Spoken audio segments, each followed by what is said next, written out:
Welcome back, everybody, to Post Wrestling. It's John Pollock. A very big news item coming down today, and that meant that we had to put out the bat signal for wrestling's chief Wrestlenomics officer himself, Brandon Thurston, who has joined us. And before we dive into everything, Brandon, my thoughts with you and Western New York coming off the end of a improbable run for your Buffalo Bills.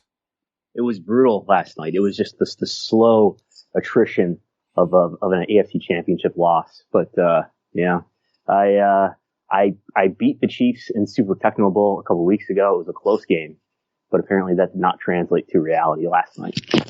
Well, at least you have enough nights probably earmarked for a Raymond James Stadium event. Why add something else in 2 weeks?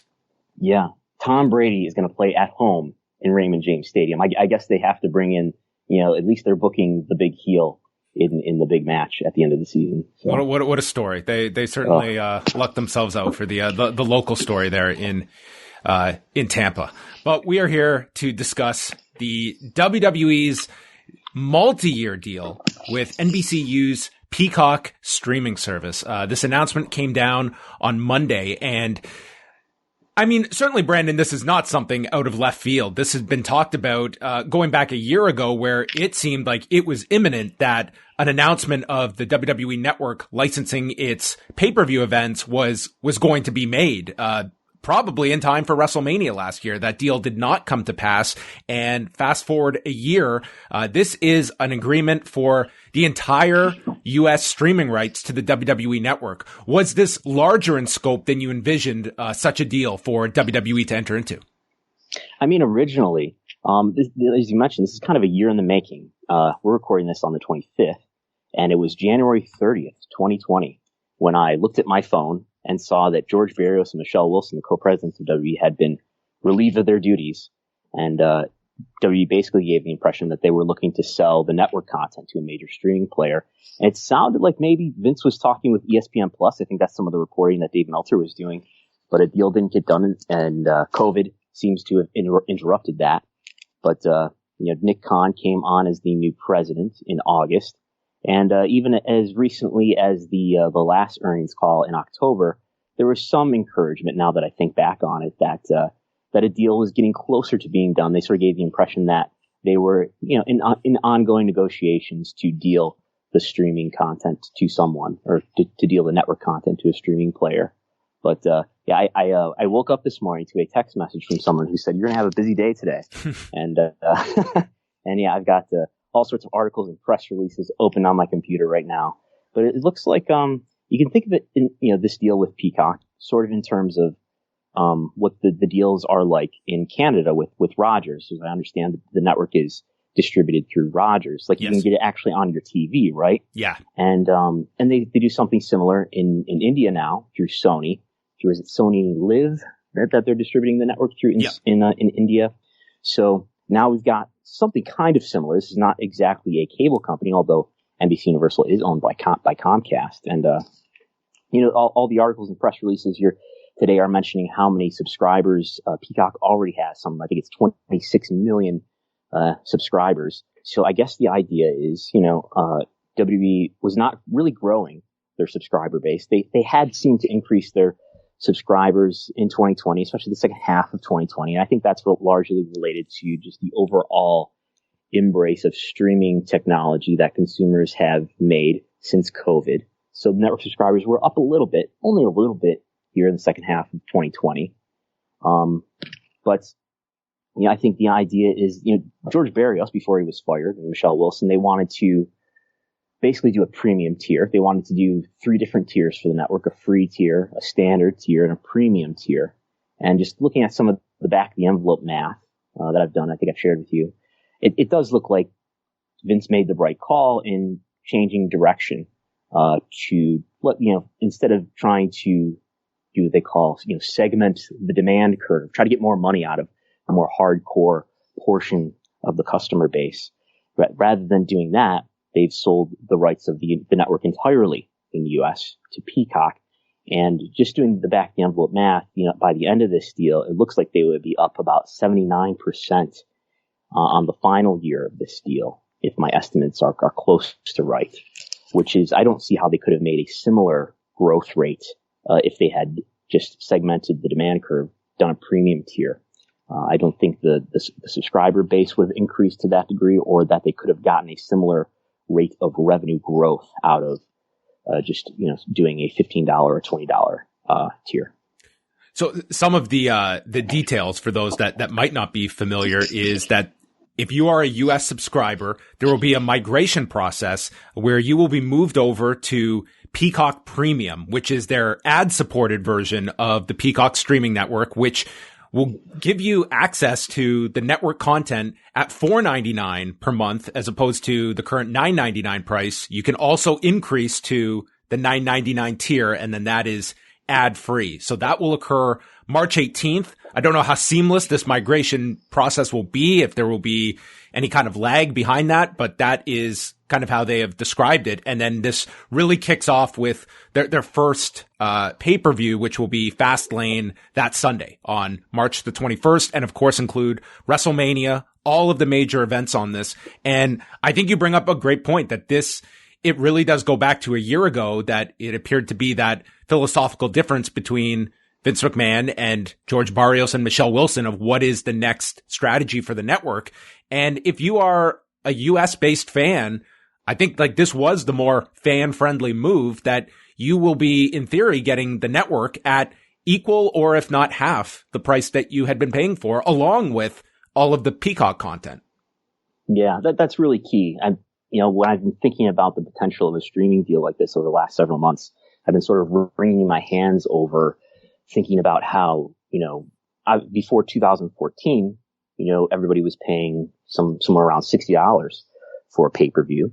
And then they came out with the network, which was a huge discount for wrestling fans, a great deal for wrestling fans. Now you only have to pay $10 a month and you get whatever else is on the network.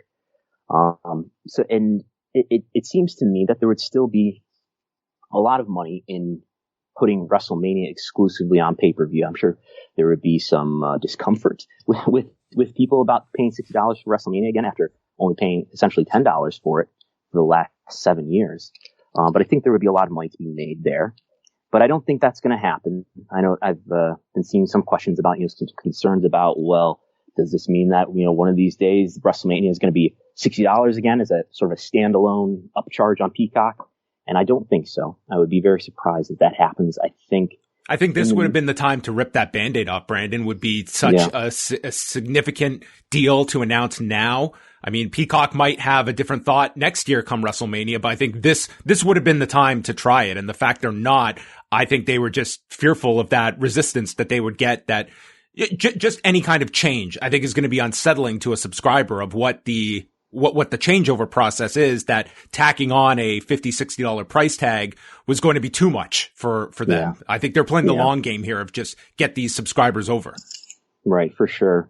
Yeah, I think, doing this where it's, if anything, a discount to fans, as you mentioned, it's $4.99 with ads, or it's the same price, $9.99 without ads.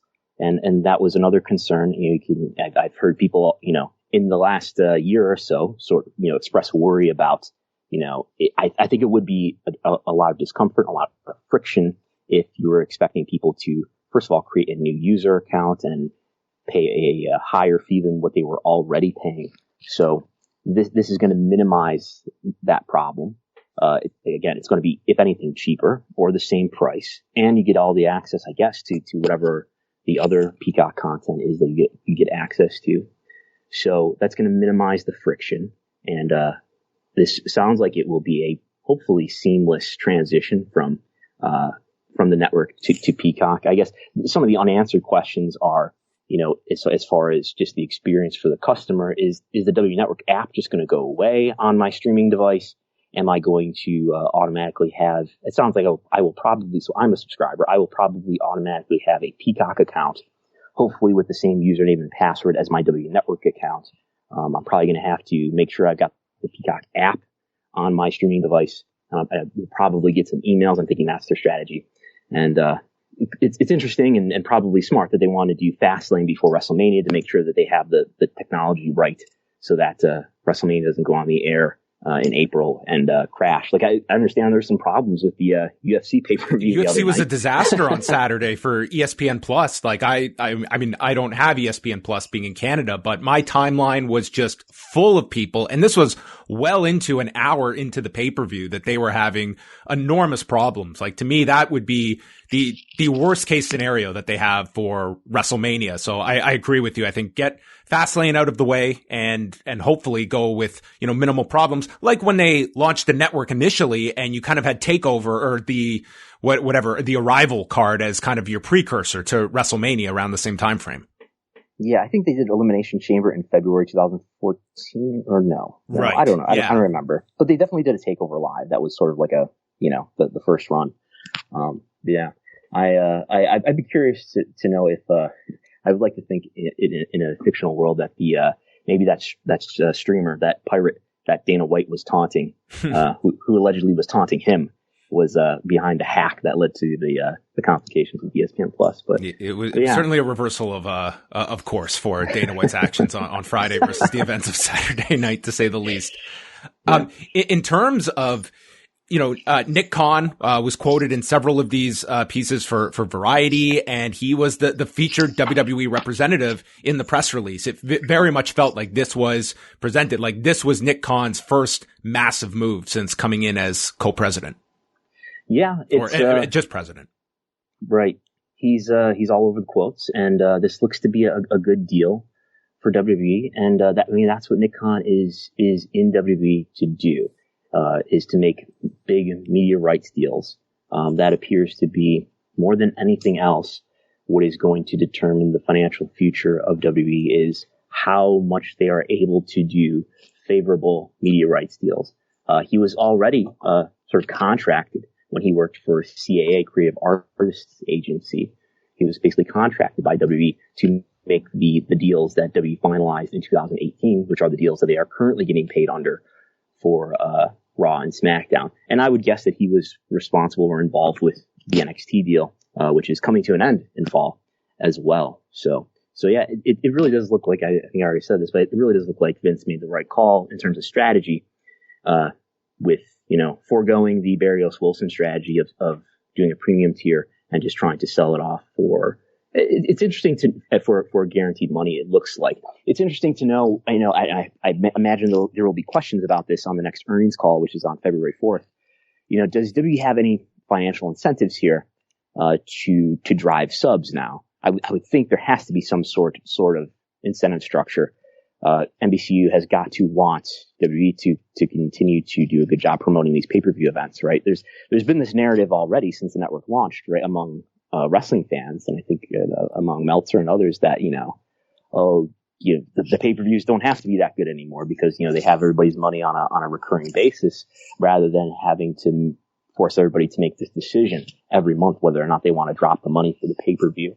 And if it were the case, and I doubt it's the case, but if it were the case that this is all just guaranteed money for 5 years and WWE has no incentive to put on good shows, then you could drive even further with that narrative. But I can't imagine that NBCU hasn't structured some sort of incentive related to that. The financials that the Wall Street Journal and John Orand at Sports Business Journal both reported that it's a 5-year pact worth north of $1 billion over the course of those 5 years, which, I mean, if there's one big headline to this, it's the WWE's creation of another pillar of guaranteed revenue. When you add in the Raw and SmackDown deals that have years left on them, like we're looking at, give or take $670 million plus per year guaranteed with the addition of this. Like this is an enormous addition to just guaranteed revenue that this company has been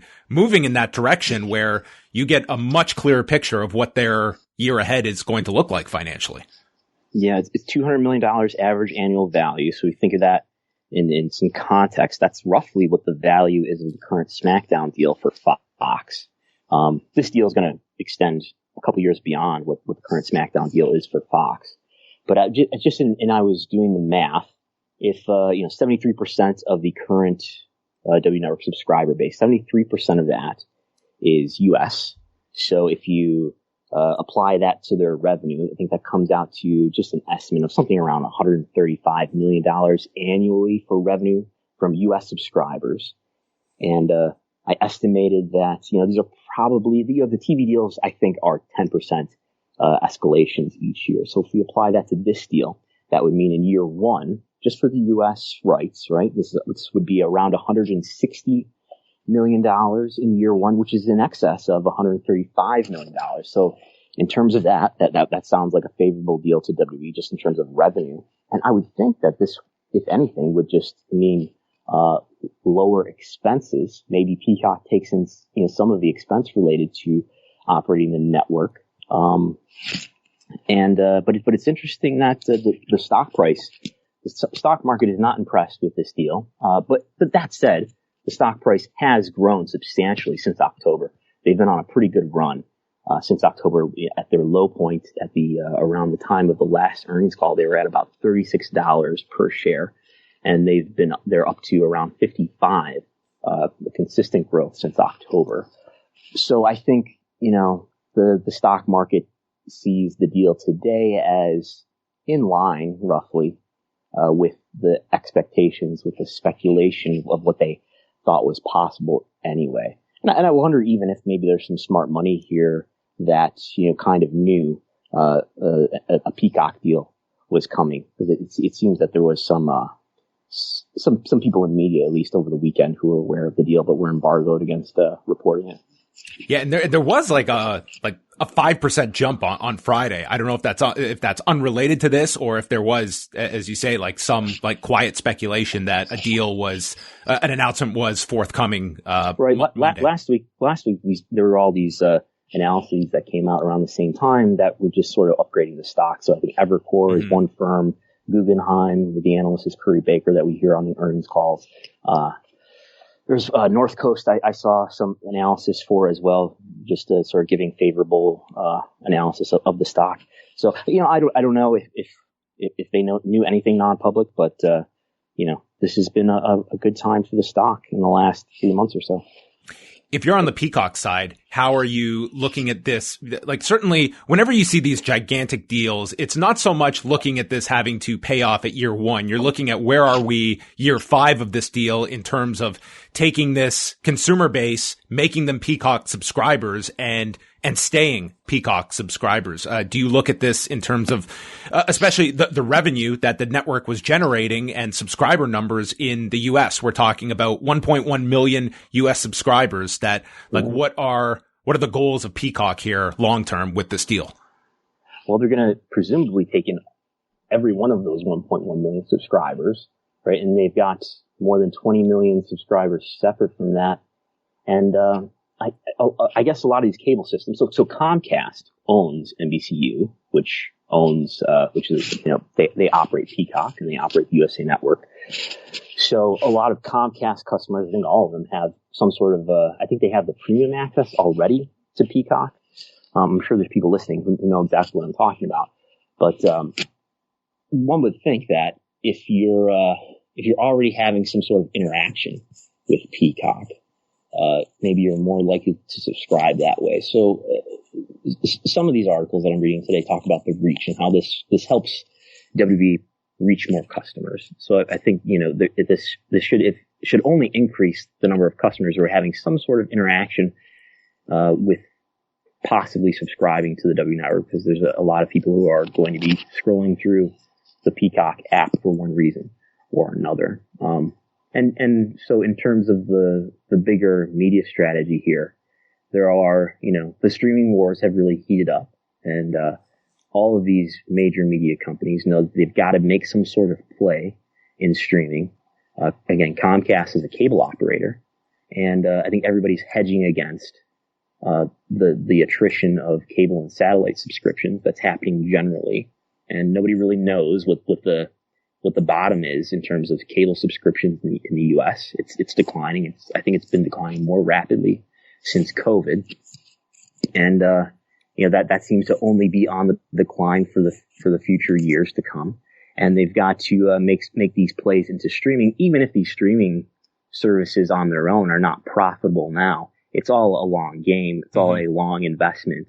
to be profitable one day. Otherwise, you just lose out on the revenue and on the consumer base entirely. Do you foresee this being the blueprint of how the WWE is going to operate the international versions of the network, in taking kind of like distributing them piecemeal, like we've seen in India and a Rogers, almost like selling off the streaming rights to different geographical regions looking for similar deals like this, not necessarily in the same financial terms, but the same kind of philosophy?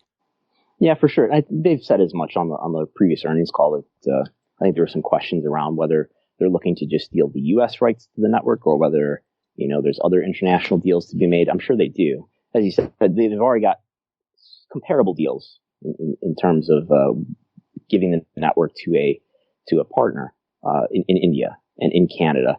I don't think there's anything similar happening in the UK. That would be the most obvious next piece. They used to be in business with Sky, but that ended, and now they're dealing with BT Sport, and I think it's Channel 5. I don't know a ton about the UK media ecosystem, but maybe there's some sort of synergy to be made there. The current UK deal, though, it's not as if it's about to end, right? That just started in 2020, I think, and that's probably a 5-year deal. I guess we don't know for sure. It's not been stated publicly, but they're probably set with that deal through 2024, 2025. But I think they want to make similar deals here. I think they've learned, at least with their current level of popularity, that W Network subscribers are only going to be about 1.5 million worldwide, only about 1.1 million US, and they're saturated there. They had a year 2019 where year over year the subs went down, and I think every quarter for about 5 consecutive quarters there. So yeah, I think this is what they want to do. The money will not be nearly as big in other regions. US is the most competitive and most lucrative region, but I definitely think they want to make similar deals around the world if they can. Do you think that, coupled with the story that came out last Friday about the pending departure of the NBC Sports Network, that you have, you have doubled down on this relationship with NBC Universal? Does this become a potential landing spot for NXT when that deal is up? Maybe. So as you mentioned, it sounds like NBC Universal or NBC Sports Network is going to close at the end of the year. And a lot of the sports that they were broadcasting and are broadcasting are going to be simulcast on the USA Network. And the NHL on Wednesday night is a big night for hockey, right? So that was being broadcast on NBCSN. I would think by the end of the year, this is just I would lean towards expecting, I can't see NXT surviving in its current time slot on the USA Network. Will it go to Peacock? I would be surprised. I think it stays on linear because they feel like that's the biggest place for reach. And if you're USA Network, yes, you're inheriting other sports from NBCSN, but there's probably a good time slot to put NXT on, regardless of that. But it's probably would have to be a Tuesday or a Thursday night, right, in prime time. But it's with NBC Universal, I think it makes with this deal, the addition of this deal with Peacock, it makes increasing sense for NBC Universal to try to acquire WWE. That said, Vince McMahon, I don't think is ever going to exchange any amount of money for control of his company in his lifetime. But it makes increasing amount of sense when you're already essentially leasing the rights to Raw and leasing the rights to this network content, and you're paying something for NXT to just own the thing outright. But I would not expect that in the lifetime of Vince McMahon, but maybe after. They also mentioned that the rollout will begin on March 18th of 17,000 hours of content. And the way they make it sound is that they're going to be just largely uplifting what is the current domestic version of the network onto the Peacock platform. I guess I'm curious if if Peacock is going to be comfortable, whether it be with like certain content that they're going to be hosting. Are they going to have any say in that, or are they going to be completely hands off and just want to deliver as seamless a transition as possible, that everything that is there now will be up on the Peacock Network on March 18th? I would imagine it's going to be, I imagine NBC Universal looks at this WWE company and figures, they know wrestling, they know what they're doing, and we're just going to let them do what they do. NBC Universal exerts some feedback on on WWE. Supposedly they had some input on the 24/7 title, right, coming to be, right? But I think that they're going to let WWE do what they want, and that's certainly the disposition of what Vince would want. What are the questions you have coming out of this that you hope are addressed next week on the call? Because certainly I would imagine this is going to dominate the Q&A. Yeah, I'm sure it will. What does this mean for the expenses related to the network for WWE? WWE has been operating this streaming service direct to consumer since 2014. Does this mean that Peacock takes in any of the expense for them? Like, do the IT costs now for some of that, like providing the bandwidth to stream all these hours across all these millions of people? Does Peacock take in any of that expense? If so, that increases what you would speculate the profitability of this move is. I would think it would only lower the expense, but I would, if I'm a W Network employee, I'd be a little bit unsure about what the future of everybody's job and responsibilities are going to be. Is some of this going to be taken in house to Peacock? I don't know. It's interesting to look at the press release they put out. They put out two press releases this morning. One about sort of more consumer, or I don't know, I guess consumer facing, and another one more investor facing. The one that was directed more at investors, it didn't look like so they put out this metric called adjusted OIBDA, which is sort of this magic non-GAAP, non-generally accepted accounting principles. So there's operating income, then there's like adjusted OIBDA, which is sort of this sort of made up profit metric that W uses to talk about profit in a way that pleases them. So, but anyway, they basically said that their profit expectations for 2021, I could read you the number, but it didn't look like it was any higher than what I had previously expected it to be. So it didn't look like, this move makes WWE all that more profitable. It's 270 million to 305 million is the range of 2021 adjusted OIBDA guidance. Basically, they're saying this is what we expect our profitability to be in 2021. And that's actually, and maybe I was being too optimistic earlier, but when I did an estimate in November, I think, for 2021, I expected more than that. So it's not as if this gets WWE to be substantially more profitable, at least in 2021. Again, this is a 5-year deal, and there's probably something in the range of 10% escalators per year.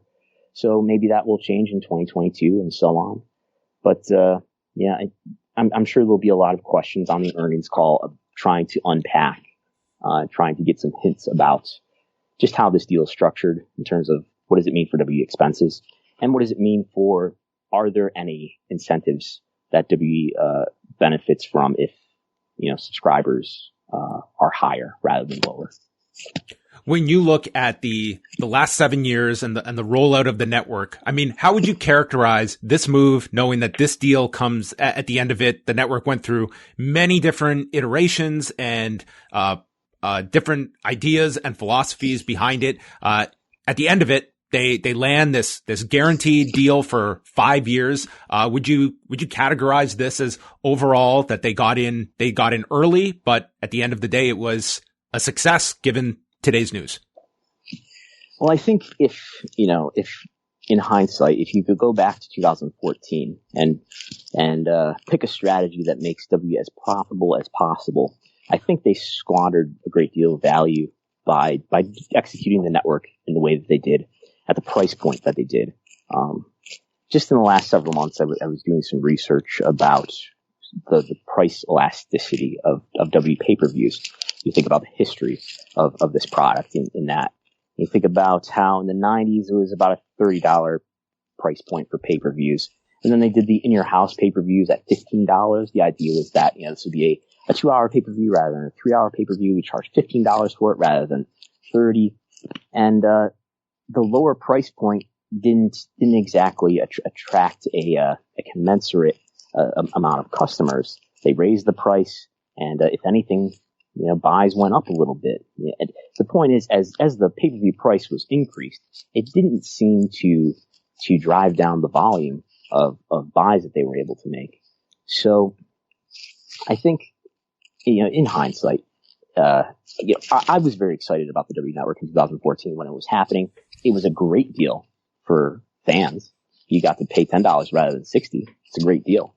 But in hindsight, I think, Barrios Wilson over-projected the ways in which WWE can be a tech company. I think they saw the WWE Network in terms of Netflix when WWE is in fact this weird medium that is really unlike anything else in entertainment or sports.